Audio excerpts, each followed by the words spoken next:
Yeah, the move. Whatever hand you hit, you move to that side. Left hook, boom! You gotta think of throwing punches. Your job is to throw punches. Dog with sheep, it will become a sheep.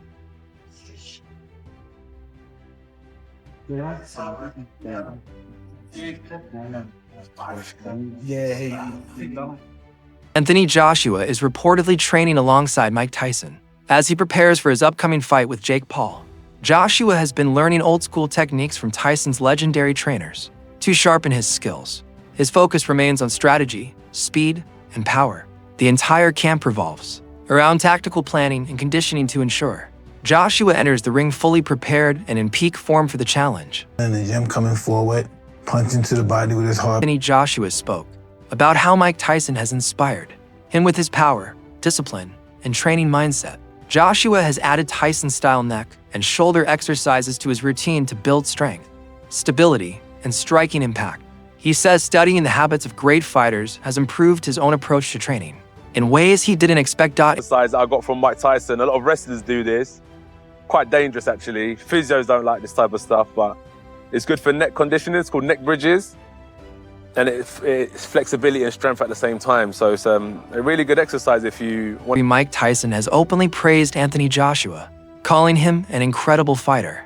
Tyson advised Joshua to stay active, saying that regular competition sharpens skill, builds confidence, and keeps a fighter performing at their highest level. To somebody like AJ? That he has a lot of talent and not to get discouraged. He only loses when he quits. When you quit, all the doors of opportunities close. You know what I mean? You have to be game. And then don't get discouraged if you lose. Listen, you just lost, you may have got $30 million. I just think the more time you lay off, the worse you get. You have to fight to be the best. You have to do. Anthony Joshua is training intensely and has incorporated several elements of Mike Tyson's style into his camp. This includes neck rolls, strength work, conditioning exercises, and drills focused on speed and technique. These sessions are designed to boost punching power, agility, and endurance. Joshua's team says he is fully committed to refining his abilities and dominating when fight night arrives.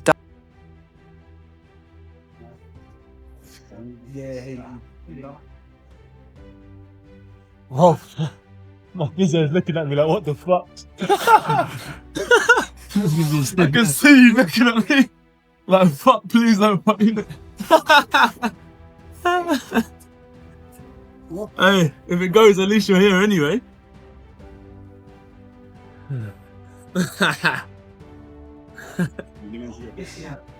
You know, 43,000 tuned in. Oh, mate. I know I started this shit. Yeah. Mate, just trying to set up the physio table, the flats on. Anything. Get back up. Yeah. I'm easy, boss. Eat.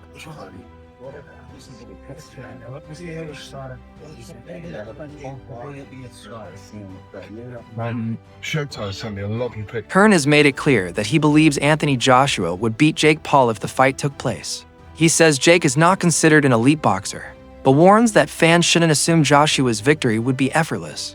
Hearn reminds people that Joshua has defeated top-tier fighters like Francis Ngannou, showing that his success comes from skill, discipline, and preparation, not from taking easy opponents. According to Hearn, Joshua's power, technique, and strategic ability separate him from fighters at every level. Paul Anthony Joshua 50-50 fight, what do you make of that? Yeah, I just said in another interview, great if it is. I mean, if it is, then you've got no problem seeing it. But when AJ,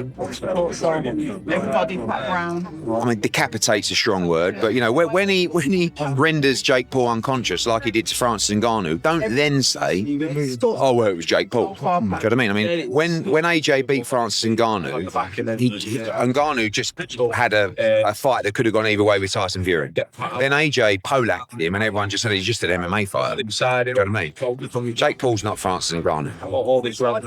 But as I said before, if you want to see Jake Paul exit the boxing world... Nigel Benn expresses concern that entertainment-focused matchups are overshadowing real professional boxers. He believes that when influencers or celebrities step into the ring, fighters who dedicated their entire lives to boxing often don't get the recognition or financial reward they deserve. Ben says crossover fights bring massive audiences and sponsorships, giving huge paydays to fighters with far less experience or skill.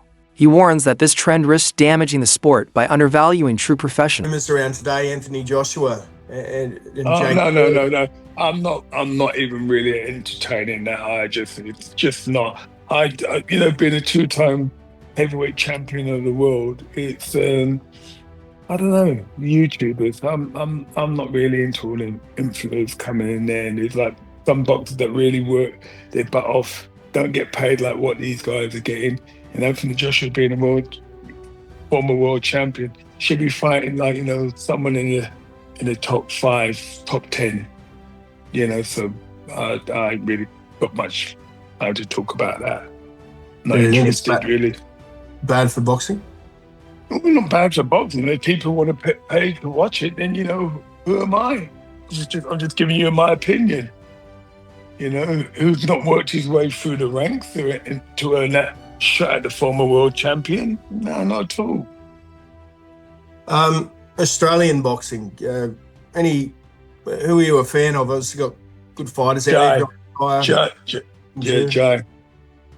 Joe's my type of fighter. He's very spiteful, and he's just another level, really. I don't think there's no better cruiserweight around. Ladipo highlights the financial angle behind a potential Joshua versus Jake Paul fight. He believes Joshua would be smart not to reject an opportunity that could earn him close to $100 million. For a fighter with Joshua's experience, the risk is low while the reward is enormous. He explains that paydays of this size are rare even for world champions, and Joshua is in the perfect position to secure huge earnings against a much less experienced opponent. Knocks on your door and says, "Do you want to fight Jake Paul for $100 million?" You're like, you'd be stupid to say no. No, I don't want that $100 million for what would be and will be and should be easy work for AJ. Like, well, why are you going to turn down $100 million? AJ should and could, more should, knock out Jake Paul in a round. Like, if Jake Paul was over here fighting under our British Boxing Board of Control, I don't think it would be a Southern Area cruiserweight champion. AJ is a former unified heavyweight champion of the world that I still believe is a top 10 heavyweight in the world. Like, AJ should be able to destroy him. AJ is going to be 60 pounds or so bigger than him.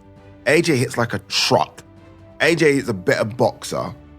Like, this is a... Many boxing fans strongly oppose the idea of Anthony Joshua fighting Jake Paul. They argue this matchup disrespects the sport by placing a seasoned heavyweight champion against a social media entertainer. Fans also worry that accepting the fight could delay or prevent a more meaningful matchup with Tyson Fury.